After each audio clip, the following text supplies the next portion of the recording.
Hello everyone, आप सभी का स्वागत है मेरे यूट्यूब चैनल सीक्रेट स्टडी पर।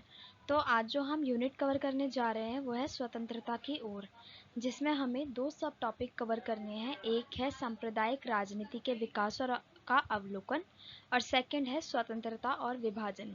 तो हमें बेसिकली इसमें देखना क्या है कि सांप्रदायिक राजनीति क्या होती है, उसका विकास कैसे हुआ, ठीक है, कारण क्या होते हैं, और साथ ही साथ उसके प्रभाव, ये हम चीज़ें कवर करेंगे।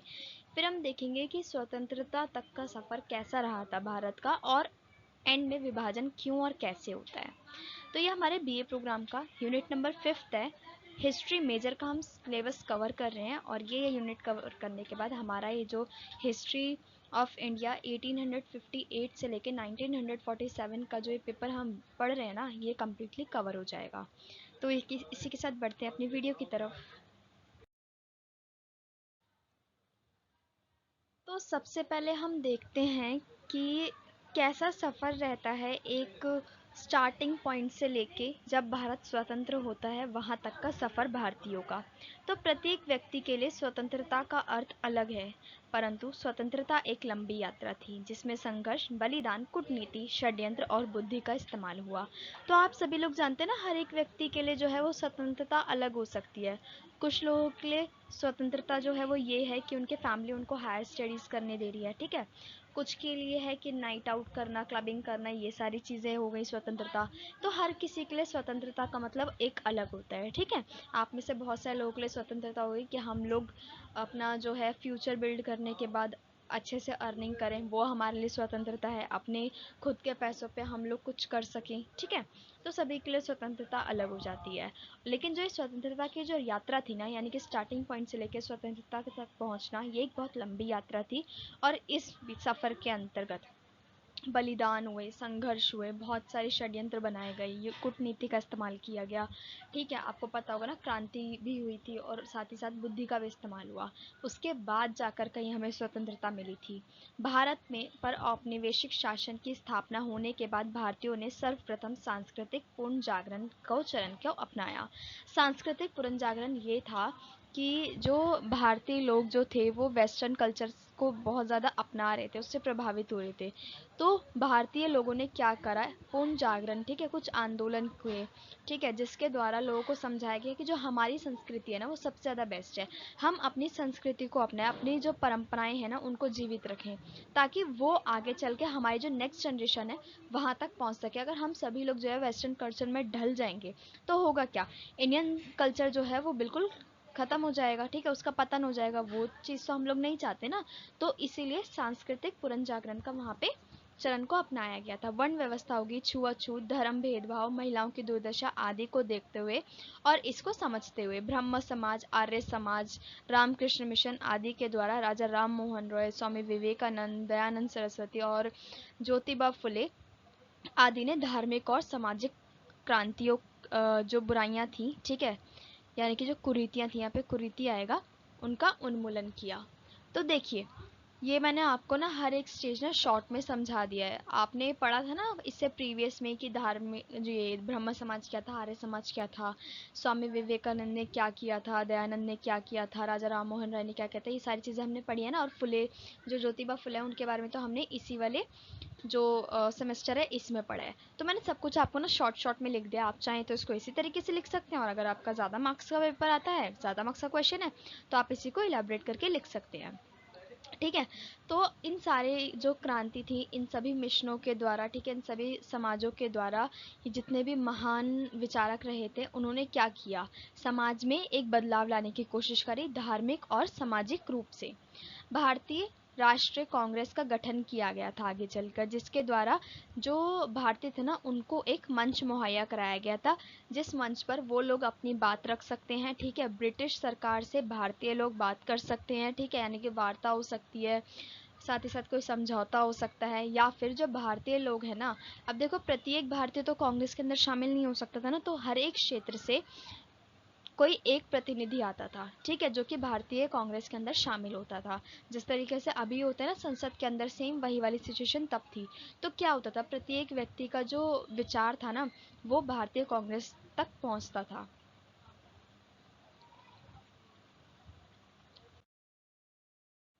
नेक्स्ट है भारतीय राष्ट्रीय कांग्रेस के अंतर्गत दो मुख्य विचारधाराएं आती थी, वामपंथी और नरमपंथी। ये हमने इससे प्रीवियस वाला जो यूनिट था उसमें देखा था। वामपंथी विचारधारा के जो लोग थे वो याचिका, प्रार्थना पत्र, वार्ता के माध्यम से अपने विचार जो थे वो ब्रिटिश प्रशासन तक पहुंचाना चाहते थे। लेकिन जो वामपंथी विचारधारा के लोग थे वो क्या करते थे, वो क्रांति, संघर्ष, प्रदर्शन, आंदोलन आदि का सहारा लेते थे।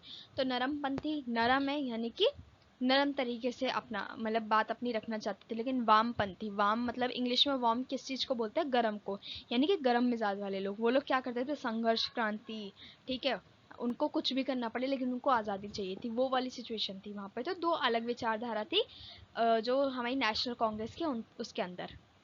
नेक्स्ट है, परंतु जो महात्मा गांधी थे ना वो वामपंथी विचारधारा के विरुद्ध थे। गांधी युग के बारे में हम यहाँ पे बात कर रहे हैं। वो वामपंथी विचारधारा के विरुद्ध थे क्योंकि गांधी जी के जो सिद्धांत थे वो अहिंसा और सत्य पर आधारित थे। परिणाम स्वरूप महात्मा गांधी ने असहयोग आंदोलन, सत्याग्रह आंदोलन आदि चलाया था, आप सभी लोग जानते हैं, ठीक है। और जो असहयोग आंदोलन था उसकी वापसी ली थी, किस तरीके से ली थी, जब जो चोरा चोरी वाली घटना हुई थी ना, तो उस चीज़ से निराश होके जो गांधी जी थे उन्होंने अपना जो आंदोलन था वो वापस ले लिया था। अत्यंत संघर्ष के बाद स्वतंत्रता संग्राम की शुरुआत होती है तथा ब्रिटिश प्रशासन के मन में भय पैदा हो जाता है। जब स्वतंत्रता संग्राम की शुरुआत होती है तो ब्रिटिश प्रशासन हिल जाता है कि अचानक से क्या हो गया। नेक्स्ट है, अत्यंत संघर्ष के बाद स्वतंत्रता संग्राम की शुरुआत होती है तथा ब्रिटिश प्रशासन के मन में भय पैदा हो जाता है। स्वतंत्रता संग्राम आगे चल के दो मुख्य संगठनों में विभाजित हो जाता है। पहला है मुस्लिम लीग और दूसरा है भारतीय कांग्रेस। अब क्या होता है, जब कांग्रेस जो होती है ना, जब वो स्वतंत्रता संग्राम में भाग लेती है तो क्या होता है, धीरे धीरे ना दो मुख्य विचारधारा वहाँ पे और डिवाइड हो जाती है जो कि धर्म के आधार पर हो जाती है। एक होती है मुस्लिम लीग और दूसरा हो जाता है हमारा कांग्रेस। तो मुस्लिम लीग में कौन थे, ज़्यादातर मुस्लिम लोग शामिल हो गए थे, ठीक है, जिनकी विचारधारा ये थी कि उनको अलग देश चाहिए। और जो कांग्रेस थे ना, कांग्रेस में जो लोग रह गए थे उसके अंतर्गत ये विचारधारा थी कि हिंदुस्तान जो है वो हिंदू समाज बनना चाहिए, मतलब हिंदू धर्म सबसे ऊपर होना चाहिए। तो इस तरीके से दो विचारधाराएं बन गई थी। बट इसमें एक तीसरी विचारधारा भी थी, वो लोग जो चाहते थे कि जो हिंदू मुस्लिम यानी कि धर्म के आधार पर जो ये विभाजन हुआ है ना, इसको समाप्त करके हम सभी लोग भाई बहनों की तरह साथ में रहें। ये विभाजन आगे चल के सांप्रदायिक राजनीति बना। सांप्रदायिक राजनीति हमारा टॉपिक है ना, हमें यही पढ़ना है कि सांप्रदायिक राजनीति क्या थी। तो अभी तक हमने सारा का सारा बैकग्राउंड कवर कर लिया। अब हम आते हैं अपने पहले सब टॉपिक पे जहां हमें पढ़ना है सांप्रदायिक राजनीति के बारे में। सांप्रदायिक राजनीति वह राजनीति है जो धर्म के आधार पर समाज को विभाजित करती है तथा विभिन्न समुदायों के बीच में तनाव और संघर्ष की उत्पत्ति करती है। यानी कि सांप्रदायिक राजनीति क्या होती है, मैं आपको समझा देती हूँ पहले नॉर्मल वर्ड्स में। सांप्रदायिक राजनीति एक ऐसी राजनीति होती है ना जिसके अंदर धर्म के आधार पर राजनीति खेली जाती है। यानी कि अगर कोई पर्सन देख रहा है ना कि हिंदू मेजॉरिटी है तो वो क्या करेगा, हिंदू धर्म के पक्ष लेगा, हिंदू धर्म की बातें करेगा, जिससे हिंदू धर्म का जो वोट बैंक है ना वो सारा उस पार्टी को मिल जाए। या फिर अगर कोई मुस्लिम एरिया में गया है तो वो क्या करेगा, मुस्लिमों के हक में बात करेगा, उनके धर्म से रिगार्डिंग बात करेगा और ये बोलेगा कि हमारे मुस्लिम धर्म में ये है वो है। तो क्या करेगा, जो मुस्लिम वोट बैंक है वो उसके पक्ष में आ जाएगा। तो ये कैसे होगी, सांप्रदायिक राजनीति होगी। यानी कि ये अपने वोटों के चक्कर में, अपनी सत्ता के चक्कर में सामने वाले इंसान के धर्म के साथ खिलवाड़ हो जाए, उसको बोलते हैं सांप्रदायिक राजनीति। और जो सांप्रदायिक राजनीति होती है ना, इसमें कौन से लोग आ जाते हैं, जो लोग जागरूक नहीं होते, ठीक है, उन्हें नहीं पता होता देश में क्या गलत है क्या सही है। उनको ये समझ नहीं होती कि सामने वाला इंसान सिर्फ उनको धर्म के नाम पर अपने पक्ष में वोट के लिए लेना चाह रहा है, और सत्ता में जैसी वो सरकार आ जाएगी वो आपको लात मार के भगा देगी। तो इन सारे जंजाल में कौन फंसता है, जिसको पूरी समझ नहीं होती, जिसके पास जागरूकता नहीं होती, जिसके पास समझ नहीं होगी, वही सांप्रदायिक राजनीति में खिलवाड़ उसी के साथ होता है। सांप्रदायिक राजनीति के कारण समाज में असहमति और हिंसा को बढ़ावा मिलता है। यहाँ पे असहमति होगा, ठीक है।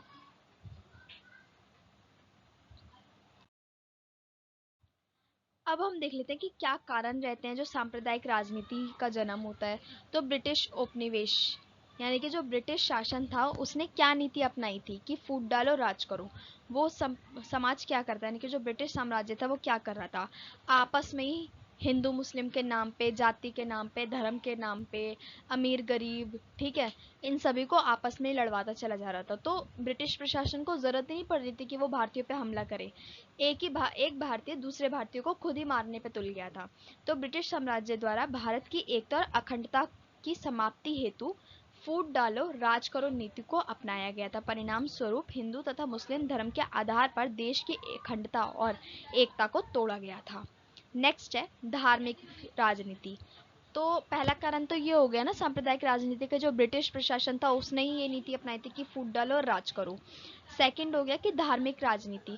अब देखो, राजनीति के अंतर्गत अधिक वोट पाने हेतु धर्म का इस्तेमाल किया गया, जिस कारण धर्म को राजनीतिक पहचान के रूप में इस्तेमाल किया गया। परिणाम स्वरूप समुदायों के बीच में तनाव उत्पन्न हो गया। अब आपको मैंने अभी ये चीज समझाई थी ना कि सिर्फ अपना वोट बैंक बढ़ाने के लिए राजनीति के अंदर क्या किया जाता है कि धर्म को आधार बनाया जाता है, धर्म को बढ़ाकर बोला जाता है कि हम तुम्हारे धर्म में ये करेंगे, हम वो करेंगे, ऐसा करेंगे, वैसा करेंगे। ऐसा नहीं है कि एक पार्टी अगर हिंदू मोहल्ले में पहुंच गई, वहां पे बता रही है कि ऐसा ऐसा हम तुम्हारे हिंदू धर्म के लिए करेंगे, तो वो पार्टी मुस्लिम मोहल्ले में नहीं आएगी, वो लोग मुस्लिम के पास भी आएंगे, वो उनको भी बोलेंगे हम तुम्हारे लिए ऐसा करेंगे, वैसा करेंगे। तो क्या होता है, पार्टी क्या होगी, वो दोगलापंथी करती है और लड़ाई किस में हो जाती है, आम जनता में। तो ये होती है धार्मिक राजनीति कि धर्म के आधार पर ये लोग राजनीति खेल जाते हैं। नेक्स्ट है शिक्षा और जागरूकता की कमी। भारतीयों के मध्य धर्मनिरपेक्षता, नागरिक अधिकार, नागरिक कर्तव्य जैसे सिद्धांत की जानकारी नहीं थी। यहाँ पे की जानकारी होगी कि सिद्धांत की जानकारी नहीं थी, वह आसानी से अफवाह और भड़काऊ भाषण से प्रभावित हो गए।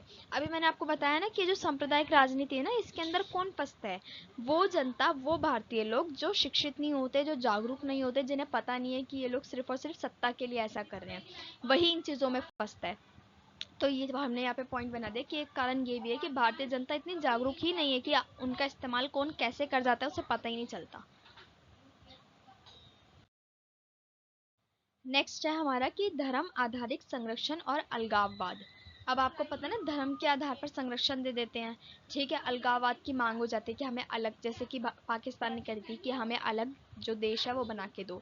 कुछ सिद्धांत द्वारा धर्म के आधार पर संरक्षण और आरक्षण की मांग की जाती है, जिससे अन्य समुदायों के बीच में असंतोष का माहौल पैदा हो जाता है। अब एक चीज़ आप बताओ, मैं एक एग्जाम्पल के हिसाब से आपको समझाती हूँ। जैसे कि आप हो चार भाई बहन, ठीक है, हमने चार इसलिए जैसे हिंदू मुस्लिम सिख ईसाई, चार भाई बहन हो। अब जो चार भाई बहन हो आप लोग, अगर आपकी जो मम्मी है वो ये बोले कि वो जो मेरा बेटा है ना वो बड़ा है तो मैं उसको ज़्यादा दूंगी, या बोले वो मेरी छोटी बेटी है मैं उसको ज़्यादा दूंगी, तो इससे क्या होगा, आपके मन में आएगा वो बड़ा है तो उसको ज़्यादा चाहिए। उसी तरीके से होता है राष्ट्र में कि अगर कोई बंदा आपके ये बोले मैं मुस्लिम समाज से हूँ मुझे आरक्षण चाहिए, ठीक है, तो सामने वाला अगर दूसरे धर्म को मानता होगा, दूसरे धर्म से प्रभावित हो, क्या सोचेगा, ये मुस्लिम है तो इसको मिल रहा है, तो मैं भी हिंदू या मैं भी सिख हूँ या मैं भी क्रिश्चियन हूँ, मुझे भी भाई चाहिए।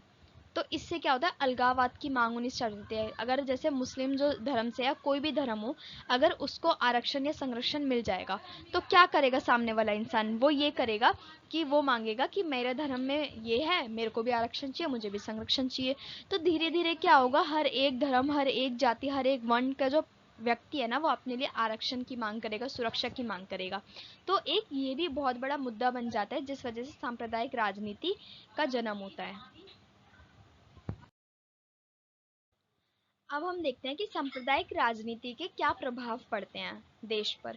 तो देखो, विभाजन। अब सीधी सी बात है, अगर सांप्रदायिक राजनीति खेली जा रही है धर्म के आधार पर या किसी और आधार पर, चाहे वो जाति के आधार पर खेली जाए, तो क्या होगा, विभाजन होगा, जैसे कि भारत और पाकिस्तान का हुआ था।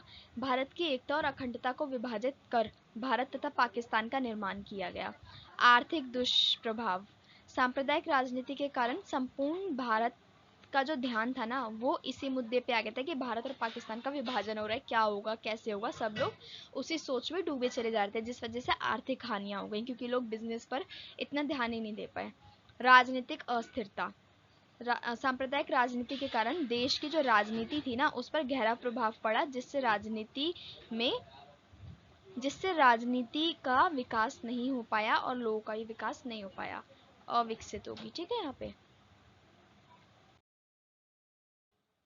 अब हम देखते हैं हमारा नेक्स्ट टॉपिक जो कि है विभाजन के ऊपर, कि किस तरीके से विभाजन हुआ था। 15 अगस्त 1947 को भारत आज़ाद हुआ तथा दो देश में विभाजित कर दिया गया, भारत और पाकिस्तान। विभाजन का कारण सांप्रदायिक राजनीति रहा। 1940 में मुस्लिम लीग ने पाकिस्तान के गठन की मांग की थी, जो एक स्वतंत्र मुस्लिम देश होगा। मोहम्मद अली जिन्ना द्वारा इस सिद्धांत को दो राष्ट्र सिद्धांत कहा गया, यानी कि मोहम्मद अली जिन्ना जो थे वो मुस्लिम लीग के ना प्रमुख नेता थे। उन्होंने जो ये थ्योरी थी ना कि भारत और पाकिस्तान का विभाजन हो जाएगा, अलग अलग देश बनेंगे और जो पाकिस्तान है वो एक पूर्ण मुस्लिम देश होगा, तो इसको ये जो सिद्धांत था ना, इसको मोहम्मद अली जिन्ना ने दो राष्ट्र सिद्धांत कहा। और जो लॉर्ड माउंटबेटन थे ना, इनको ब्रिटिश प्रशासन की समाप्ति और स्वतंत्र भारत की स्थापना का जिम्मा दिया गया था। और जो कांग्रेस और मुस्लिम लीग थी, यानी कि जो कांग्रेस थी उसी को आगे दो पार्ट्स में विभाजित कर दिया गया था ना, एक मुस्लिम लीग बन गई और एक कांग्रेस रह गई। तो कांग्रेस और मुस्लिम लीग के नेताओं के बीच कई प्रकार के समझौते हुए, यानी कि बातचीत हुई, समझौते करने की कोशिश की गई, लेकिन उसके बावजूद भी लास्ट में विभाजन का ही मार्ग अपनाया गया। कांग्रेस और मुस्लिम लीग के नेताओं के बीच कई प्रकार, ये तो दोबारा से वही चीज आ गई। नेक्स्ट देखते हैं हम, जिसमें पाकिस्तान के दो भाग हुए थे। हाँ, पाकिस्तान और पूर्वी पाकिस्तान। पाकिस्तान की जो अभी का पाकिस्तान है वो, और पूर्वी पाकिस्तान जो कि बांग्लादेश बन गया। तथा विभाजन की जो सीमा थी ना, उसको रेड क्लिफ रेखा के नाम से जाना जाता है और इसको रेड क्लिफ रेखा के नाम से सीमित किया गया। अब हम देखते हैं क्या प्रभाव पड़े थे विभाजन के। तो राजनीतिक तनाव आया। भारत तथा पाकिस्तान के बीच जो राजनीतिक तनाव था वो आज भी आप लोग देख सकते हैं। ठीक है, युद्ध के आसार आज तक बने रहते हैं तब से लेके। पलायन, बड़ी जनसंख्या ने पलायन किया था एक तरफ से दूसरी तरफ, सिर्फ और सिर्फ धर्म के आधार पर। ठीक है, ऐसा नहीं कि सभी हिंदू जो थे वो भारत आ गए, सभी मुस्लिम पाकिस्तान चले गए। जिनको जाना था वो लोग चले गए, कुछ को ज़बरदस्ती भी ले जाया गया था, ऐसी बात नहीं है। तो बड़ी संख्या में क्या हुआ, पलायन हुआ, लोग एक जगह से दूसरी जगह चले गए, बहुत लोग मारे गए, बहुत लोग शरणार्थी बन के रह गए। ठीक है, अपने घर, रोजी रोटी सब कुछ छोड़ के लोगों को जाना पड़ा। एकता और अखंडता का कत्ल हो गया यहाँ पर। भारत में जो एकता और अखंडता को महत्वपूर्ण स्थान दिया गया था, परंतु विभाजन के कारण देश को दो हिस्सों में बांट दिया गया, जिस वजह से जो देश था वो खंडित हो गया। तो इसी के साथ हमारा जो ये यूनिट है हम यहाँ पे कम्प्लीटली कवर कर लेते हैं, और इसी के साथ साथ हमारा ये सिलेबस भी पूरा कवर हो गया। आई होप आपको जो सारा वीडियोस थे, जितने मैंने आपको वीडियोस दिए वो सारे अच्छे लगे होंगे। अगर आपको यूज़फुल लगते हैं तो आप इसको लाइक कीजिए, अपने सभी फ्रेंड्स के साथ शेयर कीजिए, और कोई भी डाउट होता है तो आप मुझे कमेंट बॉक्स में कमेंट करके बता सकते हैं। उसके अलावा मेरे चैनल को ज़्यादा से ज़्यादा सब्सक्राइब कीजिए। Thanks for watching my video.